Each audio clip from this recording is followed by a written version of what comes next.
अस्सलाम वालेकुम वरहमतुल्लाहि वबरकातुहू। Welcome to our Hindi class.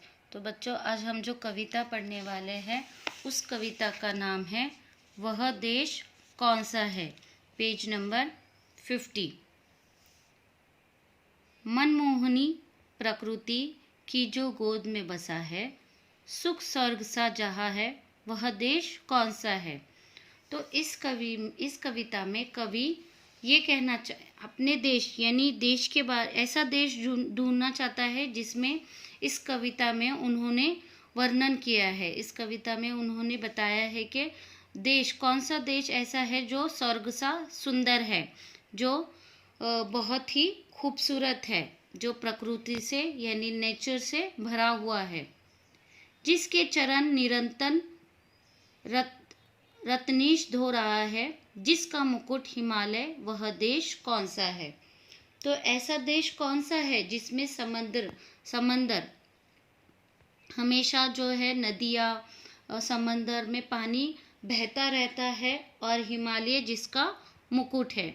जैसे कि आप लोगों ने देखा है कि भारत देश में जो है हिमालय वो सबसे ऊंची चोटी पर है, और यहाँ पर समुद्र जो है वो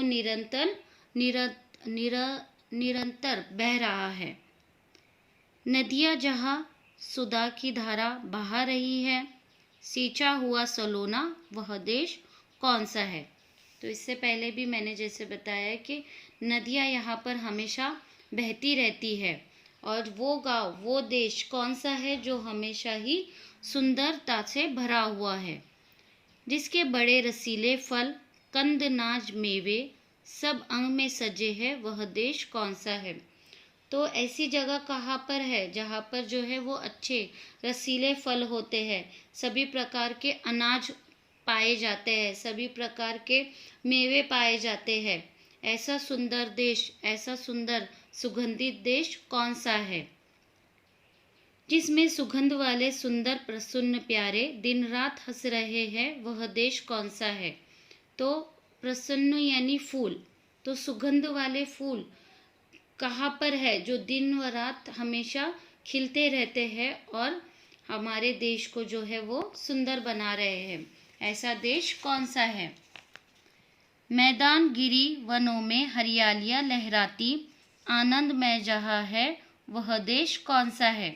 जहाँ पर जो है हर जगह पर पहाड़, खुले खुले मैदान, जंगल में हरियाली रहती है और खलियान अनाजों से भरे रहते हैं, ऐसा देश कौन सा है। जिसके अनंत धन से धरती भरी पड़ी है, संसार का शिरोमणि, वह देश कौन सा है। तो ऐसा देश कौन सा है जहाँ पर धरती जो है वो धन से यानी जो है अनाजों से भरी हुई है। आपने देखा होगा कि भारत में हर एक जो है सिटी हो या कंट्री हो, उसमें हर एक चीज़ का अलग अलग महत्व है। यानी वो ज़मीन, वो धरती, वो देश हमें कुछ ना कुछ धन्य देता है, जैसे ज्वार, चावल, बाजरा। तो इस तरीके से वैसा देश कौन सा है। सबसे प्रथम जगत में जो सभ्य था रहेगा, जन जन का दुलारा, वह देश कौन सा है। तो वह देश कौन सा है जो सबसे पहले सभ्यता में आगे है, यानी अपनी ट्रेडिशनल को बढ़ाते हुए चल रहा है, और जहाँ पर देश को वहाँ का प्रत्येक नागरिक यानी वहाँ पर रहने वाले आपस में बहुत प्रेम से, प्यार से एक दूसरे से रहते हो। नव क्रांति के पुजारी, सेवक सपूत जिसके, भारत सिवाय दूजा, वह देश कौन सा है। तो आखिरी पंक्तियों में कवि ने ये कहा है कि जिन्होंने अपने देश के लिए अपने जो है वो जान दे दी हमारे देश के आज़ादी के लिए, तो ऐसा देश कौन सा है, वह है भारत देश। कौन सा है, भारत देश। तो बच्चों, आप लोगों को ये कविता अच्छे से याद करनी है। इसी पे आधारित आप लोगों को यहाँ पर आपकी वर्कबुक में दिया गया है, पेज नंबर 66। आप लोगों को रिक्त स्थानों की पूर्ति करनी है।